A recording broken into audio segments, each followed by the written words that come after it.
Monsieur Lam. Bienvenue au Togo. Bonjour mademoiselle Koutop. Vous êtes entrepreneur. Vous conseillez les jeunes à entreprendre pour créer leur emploi. Après la Côte d'Ivoire, le Bénin, le Nigeria, vous êtes aujourd'hui au Togo. Pouvez-vous nous parler le but de votre voyage? Merci beaucoup pour l'invitation déjà. Je suis venu au Togo pour répondre à l'invitation de Prestige.com Afrique. Le but est de venir participer à l'éclosion des jeunes talents africains à travers un séminaire de formation que nous allons commencer demain à l'hôtel France Suisse. Et dans ce séminaire de formation, nous allons aborder les premiers pas de l'intégration en entreprise chez les jeunes. Quel bilan faites-vous de la situation du chômage des jeunes en Afrique? Très bonne question. Par ailleurs, je n'ai pas une réponse scientifique parce que je ne suis pas un représentant de gouvernement pour apporter des réponses par rapport à cette question précise. Par ailleurs, je peux me baser sur les expériences que j'ai effectuées à travers le continent africain. Je dirais un bilan mitigé. D'une part, je suis très satisfait de l'engagement de nos gouvernements à travers les différentes politiques qui ont été initiées pour apporter des réponses adéquates par rapport à cette problématique de chômage. Plusieurs initiatives ont été faites, je le reconnais, et j'en félicite les États. Et je les encourage encore à apporter encore plus de contributions. Pourquoi mitigé aussi? Parce qu'il y a une deuxième voie. Malgré les efforts produits, nous avons des résultats aussi qui sont convenables. Par ailleurs, la problématique, elle est toujours là. Elle est d'actualité et dans tous les pays, pratiquement, c'est difficile. Donc j'aimerais encore qu'on y réfléchisse encore et encore et encore. Je pense qu'aussi il est important qu'on intègre les jeunes dans la réflexion parce que ce sont les principaux concernés. Si on les intègre, nous pouvons arriver à de meilleurs résultats. Y a-t-il des secteurs porteurs pour des jeunes qui souhaitent se lancer?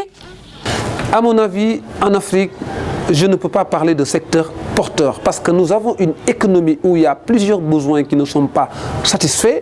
Donc, tout dépend de ce que souhaite entreprendre le jeune. Si le jeune a envie d'exploiter ses potentialités dans le domaine de la production, il n'a qu'à bien réfléchir et mettre en exécution sa réflexion en projet. S'il a envie de créer une entreprise dans les prestations de services, tant mieux. Donc, à mon sens, je ne parlerai pas de secteur porteur, je parlerai surtout d'opportunités. Et dans notre continent, il y a plusieurs opportunités qui s'offrent à tout jeune qui sait observer son environnement. L'échec est un facteur contraignant pour nos jeunes. Quel message adressez-vous aux jeunes qui ont peur d'échouer? Déjà, dans le processus de création d'une entreprise ou dans le processus de création d'un produit, l'échec y est intégré déjà. Donc, l'échec n'est pas un facteur contraignant, mais si c'est un facteur qui fait partie de la réalité de la production et de l'innovation même. Par exemple, je peux avoir comme idée de construire un robot. Je vais mettre en pratique mon idée à travers l'assemblage de différents matériels. Par exemple, à la première tentative, je peux ne pas réussir à créer mon robot. À la deuxième tentative, pareil. Donc, je suis dans un parcours constant de mise en place, de fabrication, de process, de procédure. Et au fur et à mesure, je peux me tromper, je peux échouer, je peux ne pas faire correctement les choses que je devrais faire. Donc, finalement, à chaque étape où je n'ai pas réussi à terminer, je suis en posture d'échec. Mais ce qui compte, c'est d'avoir de l'endurance pour travailler jusqu'au bout de l'affaire. Parce que si vous dites que lorsque j'échoue, j'arrête, donc vous n'allez jamais terminer ce que vous avez envie de faire. L'échec fait partie du processus. Chers jeunes, n'ayez jamais peur d'échouer parce que dans l'échec, nous pouvons tirer des enseignements pour réussir ce que nous voulons faire. On sait qu'en Afrique, le financement constitue un frein majeur pour les jeunes. Que faut-il faire pour apporter des solutions? Vous savez, ça me fait vraiment pitié d'entendre souvent qu'on doit se faire financer en tant que jeune pour commencer une activité entrepreneuriale. Le financement, je n'arrête jamais assez de le dire, ne fait pas partie du processus de création d'une entreprise. Le financement est le dernier élément. C'est juste un instrument qui permet de concrétiser votre rêve. Chers jeunes, au lieu de vous concentrer sur les problématiques du financement d'un projet, concentrez-vous sur les opportunités d'affaires qui s'offrent à nous en Afrique et essayez de voir comment vous pouvez transformer vos idées de rêve en projet de création d'entreprise. Aujourd'hui, si vous avez envie de créer une application, c'est bien beau de rédiger un projet, de déposer ça auprès des banques ou bien de chercher d'autres fonds auprès des organismes publics. Tout ça, c'est bien beau. Mais le constat, il est là. Plusieurs dossiers ont été proposés au financement et en Afrique, nous n'avons pas eu beaucoup de résultats. Ce qui veut dire, j'aimerais qu'on inverse la tendance. Au lieu de vous concentrer sur le financement, concentrez-vous sur vos potentialités. Je veux développer une application, je commence tout de suite et maintenant. Il me faut un ordinateur, une bonne connexion, je vais mettre en pratique mon idée. Une fois que votre application est aboutie, vous pouvez maintenant parler de la deuxième étape, écrire mon projet, essayer de voir comment je vais la réaliser. Et en dernier élément, vous pouvez bel et bien présenter votre dossier en financement. Juste pour dire, une application qui est à moitié prête, vous aurez plus d'écoute que si vous écrivez une application sur papier et dans la réalité, vous n'avez pas d'éléments concrets. Quel rôle doit jouer nos États pour promouvoir l'entrepreneuriat? Alors, comme j'ai dit pour votre première question, nos États sont en train de faire d'énormes efforts. Je milite en faveur de leur politique pour promouvoir l'entrepreneuriat. Ce que je peux demander en tant que citoyen et en tant que jeune, c'est qu'il faudrait que nos États nous intègrent dans les processus de création de solutions.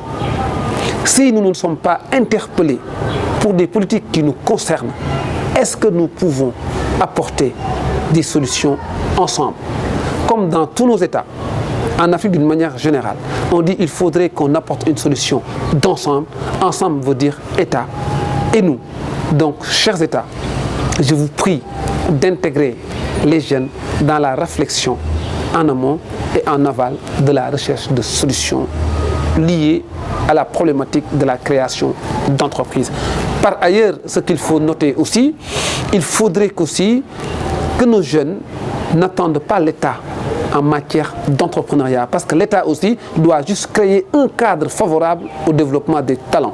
Donc c'est vrai que la question a été adressée pour l'État, mais j'en profite pour dire aux jeunes, osez commencer. Pour conclure cet entretien, avez-vous des conseils à adresser aux jeunes Togolais? Vous savez, nous vivons dans un continent où l'essentiel des biens de production et des biens de consommation nous parviennent de l'étranger. Le micro qui nous sert d'effectuer cette communication aujourd'hui a été fabriqué ailleurs. Les lunettes que nous portons sont fabriquées ailleurs. Les avions que nous prenons sont fabriqués ailleurs. Les voitures qui nous permettent de nous déplacer sont fabriquées ailleurs. Donc la majeure partie de ce que nous utilisons nous proviennent d'ailleurs. Imaginez, demain, les personnes qui nous vendent des lunettes arrêtent de nous produire en lunettes. Cela voudrait dire que plusieurs personnes vont se retrouver en situation d'handicap. Parce que les lunettes nous permettent de voir. Si vous n'avez plus de lunettes, c'est compliqué. Vous aurez une problématique vis-à-vis de la vision. Demain, si les étrangers arrêtent de nous vendre des voitures, nous déplacer deviendra problématique. Et j'en passe. Ce qui veut dire, nous vivons dans un environnement où nous avons prêté une partie de notre vie à d'autres personnes. Par ailleurs, je veux juste préciser que je suis entrepreneur. Je suis totalement libéral. J'accepte que d'autres personnes viennent profiter de nos opportunités. Mais aussi, je milite en faveur que nos nationaux africains puissent porter les déterminants de la croissance en Afrique. Ce qui veut dire, j'aimerais plus qu'il y ait encore des Africains dévoués et que nos États les accompagnent dans une optique de réduire de façon considérable la dépendance vis-à-vis des biens qui nous proviennent de l'étranger. Et pour ce faire, le seul moyen, c'est la réflexion. Et donc, je demanderai aux jeunes de réfléchir de façon constante, tous les jours, toutes les heures, toutes les minutes, toutes les secondes, à voir dans l'environnement immédiat qu'est-ce que nous pouvons faire ensemble pour que cette problématique de chômage se règle de façon définitive. Une fois qu'on maîtrise notre environnement immédiat et qu'on a une idée, je demanderai à ces jeunes de ne jamais baisser les bras, de ne jamais attendre l'État ou une institution d'essayer de faire quelque chose. C'est en commençant que les choses vont se faire et j'ai l'espoir que si on s'oriente dans cette méthodologie, les jeunes peuvent s'en sortir. J'y crois fortement. Merci, monsieur.